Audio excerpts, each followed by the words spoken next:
would be very close to the money if you said that smoking began the moment Cook and his crew set eyes on New Zealand and interacted with Maori. An interesting story, and that's just what it is Ngāi Tahu warrior was alarmed at the sight of Cook puffing away with his pipe, that's to say smoke eerily emanating from his mouth and nose, that he threw water over him to douse the flames. Only Cook never smoked, as best I could ascertain, neither did Furno at a quick Google glance. Bound to have been one of his crews, though. Nevertheless, the genie was out of the bottle, and at the conclusion of the signing of the Treaty of Waitangi, all the parties celebrated by lighting up. For better and worse, smoking was now part of normal day-to-day life in New Zealand. Why I mention the term in past tense is it's now in the sunset period, a tax debilio. Successive governments have always used the base principles of price elasticity to tax the proverbial out of booze and fags. The New Zealand government believes they can achieve what no other country has fully implemented and succeeded in doing so. That's to say, go smoke-free. In 2004, Bhutan attempted the same folly. 15 years down the track, let's see how they got on.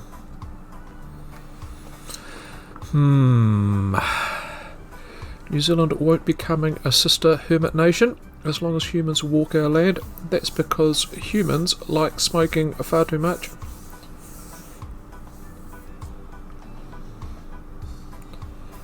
Back in the 1600s, it was another English explorer and adventurer, Sir Francis Drake, that introduced smoking to large tracts of the Western world. By the time a Cook set to sea, smoking a pipe, chewing tobacco, indulging in snuff was a social norm for many. In those days, not anywhere as widespread though as it was about to become. That only really happened with the invention of a machine that facilitated the mass production of cigarettes. That came online in the 1880s. From that date onwards, consumption of ciggies went up and increased the overall consumption of tobacco massively. Loose tobacco placed into pipes, rolled in cigars, chewed were it in the 1800s. Back when New Zealand was a fledgling nation, and now and again we need to remind ourselves the colony was being run out of New South Wales till 1841, bartering goods was widely practiced. Guns, booze, useful implements, and of course tobacco changed hands. Toi moka, preserved merry heads, were a sought after commodity. I've done a video about that practice and trade which will follow this one. Another reminder about New Zealand life between 1800 and say 1850 was it was a man's world. New Zealand was nowhere near the top of desirable places for families to emigrate to. In England, pipe smoking was largely the preserve of the working class man, and that transferred to New Zealand, with one notable exception here. Maori women took to it with gusto. There was no social stigma within Maori communities, with their wahine having a gasper. Tobacco began being placed alongside the spuds. Thanks to our first few censuses, we know exactly how much tobacco was being smoked by weight.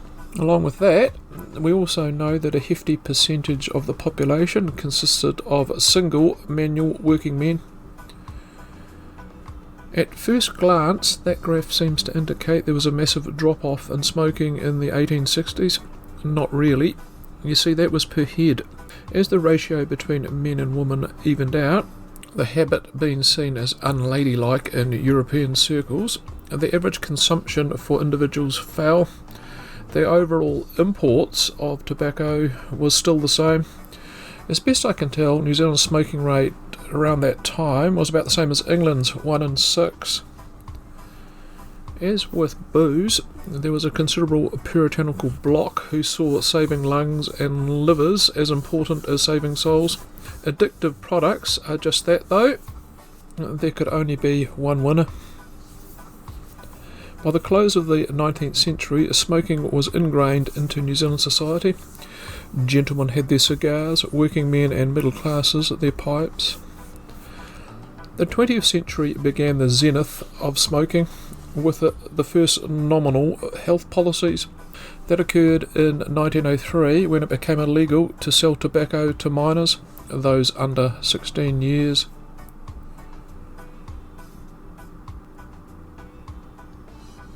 The first up-and-up signs more people were partaking came about when the taboo of European women smoking began dissipating. The following cartoon sums up the societal transformation quite succinctly.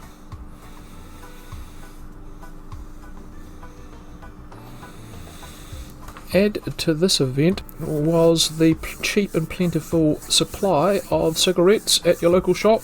Smoking ciggies went more mainstream alongside pipes. Pipes, though, wouldn't lose their ascendancy over cigarettes till the 1950s. Further impetus for the habit came in the form of the First World War. That's the one-time Prime Minister Joseph Ward sharing a smoke with the Maori battalion. Troops in the trenches at Gallipoli. One of the few pleasures a Kiwi serviceman could partake in was smoking, and they were handed out for free. You will be hard-pressed to find a picture of New Zealand troops in the First World War en masse and not see pipes and cigarettes dangling out of their mouths. These young men returned home, continued puffing away. The overall percentage of smokers began rising accordingly, crept towards 1 in 5. In between the wars, marketing of the brands could be seen in any local newspaper. Competition was also fierce between the main competing delivery mechanisms: pipes, cigarettes and cigars. The ciggy companies got in on the public's love of rugby and sport. Your eyes are not deceiving you. That's the All Black brand. Break open the packet and find a collectible card of your favourite AB enclosed. Sporting heroes.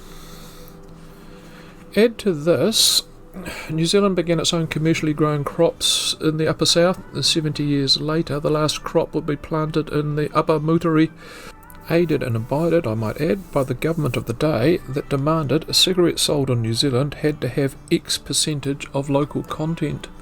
Far from decrying smoking, the government took it as a ready revenue source and regional employers of standing. Speaking of which, in 1917, multinational WD and H.O. Wills, now Imperial, set up a ciggy factory in Wellington that moved out to Petone 12 years later. It's Petone you are now looking at.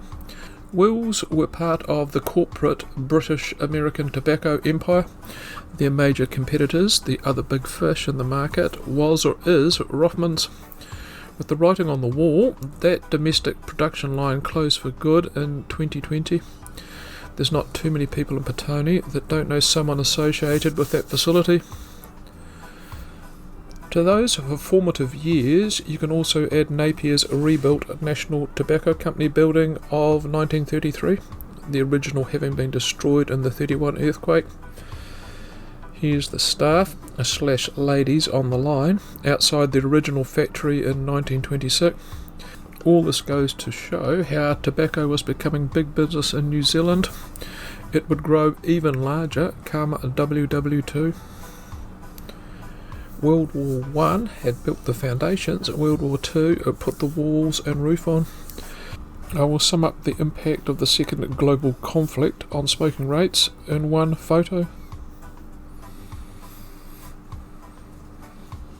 By the time the men had returned, women were also being exposed to overseas trends in magazines and movies.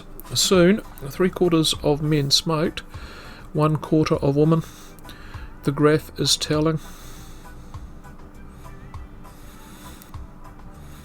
In a similar pattern to overseas, 3 decades of a smoking boom had started.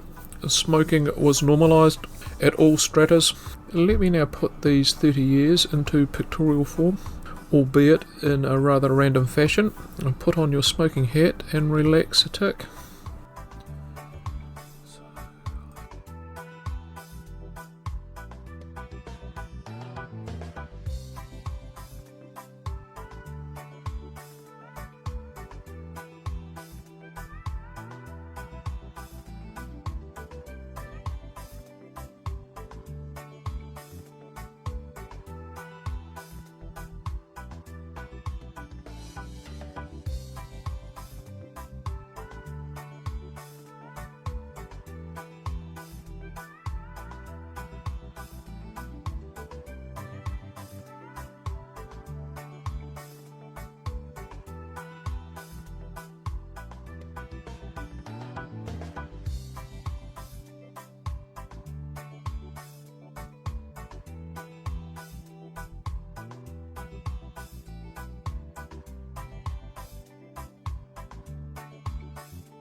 Behind those warm fuzzy, as in how your eyes used to water, memories of the time, ones that despite being well within living memory must seem like alien to someone aged 20 today, was the death toll. 40 to 50 Kiwis a day were dying as a result of smoking, one of them being my father. His generation was somewhat oblivious of the health ramifications. For some, like him, those warnings and advice was too little too late. It wouldn't be till the early 60s that the murmurings smoking wasn't exactly an entirely healthy activity. It became an open fact. The government was now faced with dealing with a habit-forming activity that placed a burden on the health system. The tobacco industry was also very well resourced and in denial mode. Politicians were highly conscious those blokes in the pub voted. A beer and a smoke were now seen as in chips with fish. The government only really began dealing to smoking in the early to mid-80s. Whilst the like of banning sports sponsorship, smoke-free pubs and warnings on the packet had some effect, the largest contributor to the decrease from 1 in 3 smoking in 1983 to 1 in 10 odd today has been taxation. As this health department graph attests, the taxation on smoke went up 70% in short order. It was becoming an expensive habit. The graph tracked downwards accordingly. Housewives doing their weekly shopping at Woolies could no longer afford to plonk a carton into the trolley. Even the most staunch smoke till you die bloke or bloke-esses began reducing consumption. The places where you could smoke became the boundary of your property, inside your car, on your lonesome in the park, looking side to side like a schoolboy in the bike sheds. Gradually, as more and more people quit, people took a step back and looked at the impact on health. The public's perception on smoking began to change. It was no longer cool.